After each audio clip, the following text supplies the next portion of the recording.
I mean, my hope, and this is actually the other day, this is something that scares me a bit, but also I'm kind of like hopeful about it. I went into the AI programs, right? And just for fun, I fed the AI stuff one of Caleb's photos.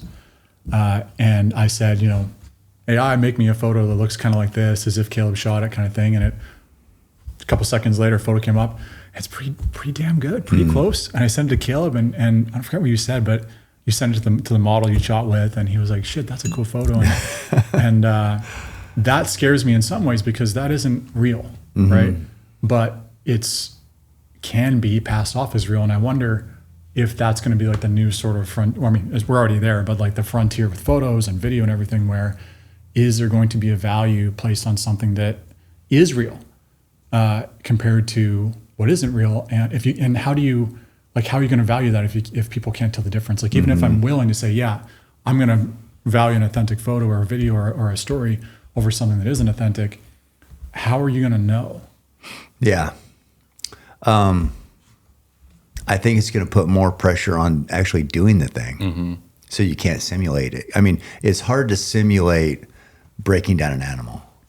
I mean, I don't know if AI can do that to make it that real.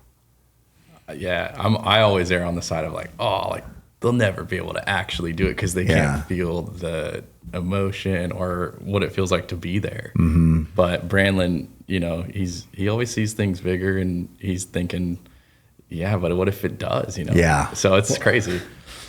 I don't know if I see things bigger at all, but I remember a conversation. This is real. I had with my dad years ago, and because we're driving in a truck somewhere for some hunting camp thing, and we're talking, as we don't often do, about artificial intelligence, and we're talking about will it ever replace what we're able to do as humans, and the creative part of that, right? And we kind of came to the conclusion, AI is going to come up with some great stuff. It's probably going to come up with the next pop tune, but it's never going to do.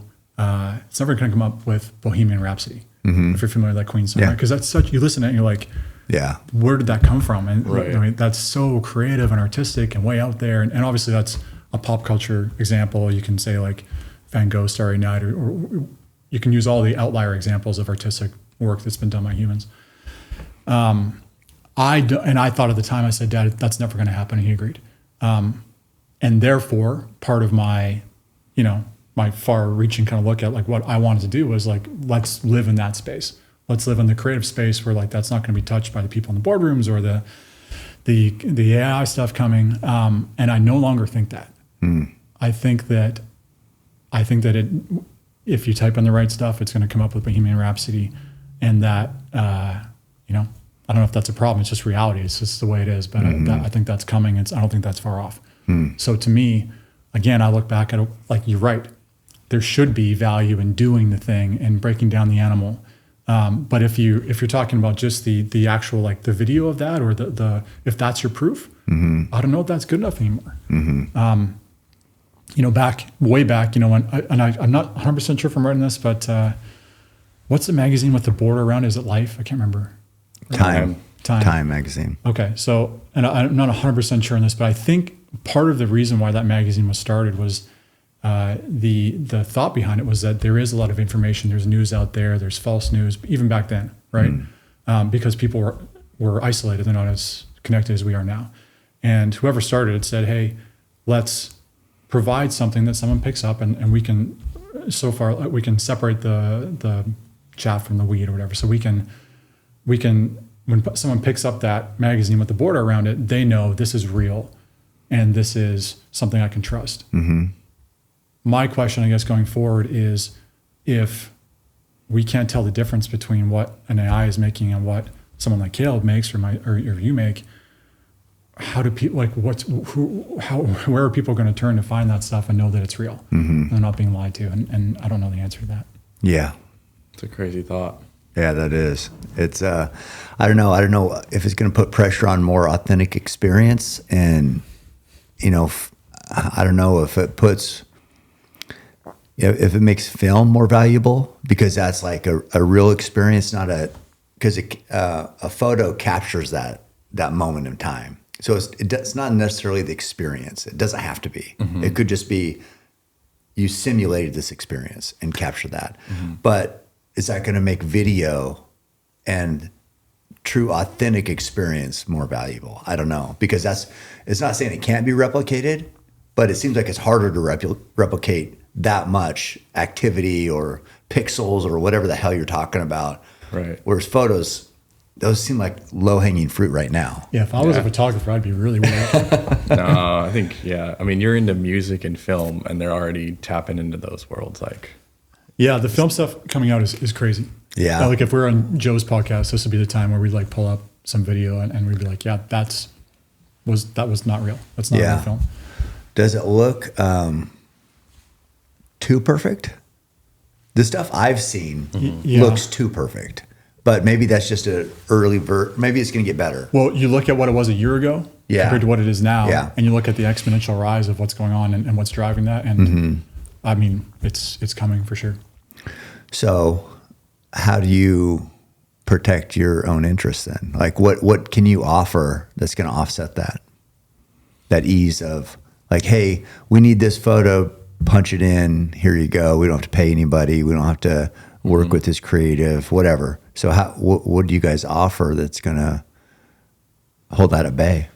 I think I'd start by saying, like, if you're going to be a storyteller or a creative, you're going to live your whole life in risk, like whether that's financially or being behind you while you're shooting a bear. Like, I think you get really comfortable with risk. And I think the thing that we have in common is the stories we like to tell are pretty emotional or vulnerable, or I hate that word authentic, but sometimes it's fitting, you know? So I like to think, at least my answer, and yours might be different, is because that's what we find common ground on. Like, I can't see it doing that interview that we just did. Yeah. So that's kind of where I live at with it. I don't spend too much time thinking about it. Just go to work. Right. Yeah. No, I think that's a good point. Right. You can't, how somebody's impacted and like what you see in their eyes or their face when they're going back into a moment and either experiencing something for the first time or going back on a memory. How would you ever, it doesn't seem like you could simulate that because humans were so unpredictable and so unique. I'm hoping that emotion that is pretty sacred, and I don't see how that can be replicated, but I don't know. I think I think a couple things. First of all, I think that if you're a creative with a camera right now and you shoot product stuff, like, you're fucked. Yeah, I think you're fucked. Yes, I think that's really unfortunate. Yeah, there's stories, and I don't want to cut you off, but I heard a story about a fellow photographer that was pitching with a client, and he used AI in the pitch to show them what the shoot will look like. And they said, "Oh, we'll just use these. These are great." Yeah. Well, and the other side of it, I guess, obviously from our perspective, like this is kind of scary, but from the other side, if I'm starting a business and I'm trying to create some widgets and I don't have 10 grand to pay some crazy photographer, here you go. My stuff looks like a Nike campaign now, and I can compete. So that's great. But like fundamentally for me, when I think of storytelling, and that's when we're talking about video and photography, those are mediums, right? Or talking about sitting around a fire, but really it's all story based, right? And to me, the best stories, or what I try and think of when I'm creating something, is, will this move people? Will this resonate with people in a way that shifts their thinking somehow? And I guess emotionally probably is how you normally do that, right? People feel an emotion, and that shifts the way they look at something. Right. Again, going back to the Bohemian Rhapsody thing, I think that AI is going to be able to replicate a lot of the technique for doing that. And that can be, I can create emotion right now by showing you a video of an elephant dying, a baby elephant that just came out of the womb and now it's dead. That's, AI can do that, and you're not going to be able to tell the difference. I hope that, like what happened with that magazine, that there's going to be a way for people to know that isn't real. And I hope that they put a value on something being real and the people being real. And so interviews like what we just did, those are real. And maybe AI will be able to, like, if I type in, hey, like, or, in a few years, Elon has a way for a brain to talk to it and say, hey, like I envision this. It just comes up with you talking about your childhood and issues you have with your dad. Maybe it can replicate that, but I would be looking for, and I think it's a little early, but somewhere to create content with the hope that people are going to go there and say, hey, like I want real stuff. I want to hear a story around the campfire, so to speak, made by real people. Because otherwise you're being manipulated. Yeah. And, I hope it puts pressure on making real, like putting more value on that, because it is so good. They're like, people are going to be like, well, it's good, but it's not real, and it's almost, and it's crazy how fast this went, because you could watch a movie even now and you see these scenes and you're like, fucking CGI sucks. Right. You can tell. Right. You can tell, like an animal. I don't even know what it's like. It's supposed to be a bear, but it's sort of like a bear wolf type. What is this? What is going on? Yeah. So to go from that, which is now, to what AI is already, to where you watch it and you're just like, because that looks real. I can't. So it's crazy how fast it's evolved already. Yeah, and one other thing I'll say is, I use like the product example, but also like big car commercials. When you show the car like doing drifting in the sand dunes and stuff and going on the crazy highways, those are dead. In my opinion, those are gone. Yeah, those are $4 million shoots. Yeah, and they're going to be able to do them for $500. Right. And so I'd be scared if I was doing that too. But like fundamentally, true art, right? We're not talking about true art here. Like we're talking about using creative people to, again, move people emotionally. Yeah. Or like a car commercial, like make something look really cool and shiny and different and catch your attention. But like what Caleb said, like a true artist, much like maybe a quote unquote true hunter or outdoorsman or ultramarathon runner, you're going to do that stuff whether or not people are paying you or watching you. Right. And that's, I like the idea of being a creative, and I'm very grateful to be able to be in a creative space and provide for the family. But, I think we need to look at the potential of one day, I'm going to have to look in the mirror and say, do I want to be a creative just to do it and just for the art and make stuff in the dark that nobody's going to see or care about? And that's a scary thought to me. Yeah, I think it's going to make, like, if I think of filming an ultra, as we were talking about earlier and you just mentioned, but like the big scenes of the runner running down a trail, to me, that's going to be less valuable than showing blisters on your toes, blood going down from your knee, a raw spot where your pack is rubbed on your back. Right. You're gonna have to get that shit. Right. Yeah. Because that's the real stuff. Whereas it's been a little lazy as far as filmmaking goes, because you could just like, get that scene good enough. Now it's just like, no, I mean, it's okay. It establishes whatever the setting, but we need nitty gritty. We need real, like the real details now, which we always wanted to get that, because that's like where you'd watch a film and you're like, man, they really went all out on that one. But now it's just like, if you're not doing that, you're fucking gone. Yeah. So you better be going all out, getting that little stuff.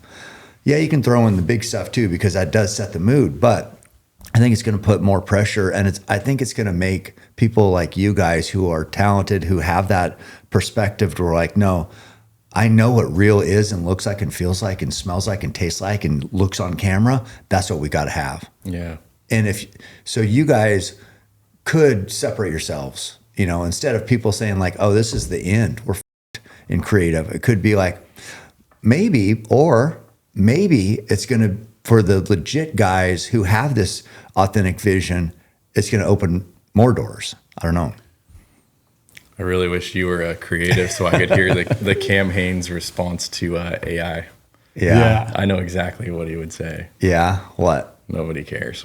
Work harder. Yeah. I mean, 100%. That's it. It's just, I just think that, there are some challenges, there are some changes for sure, but. Well, and also like maybe I like that vision, Cam. Obviously from our perspective, like, yeah, hell yeah. Like that's what I want to happen. I hope it does. And I think it will.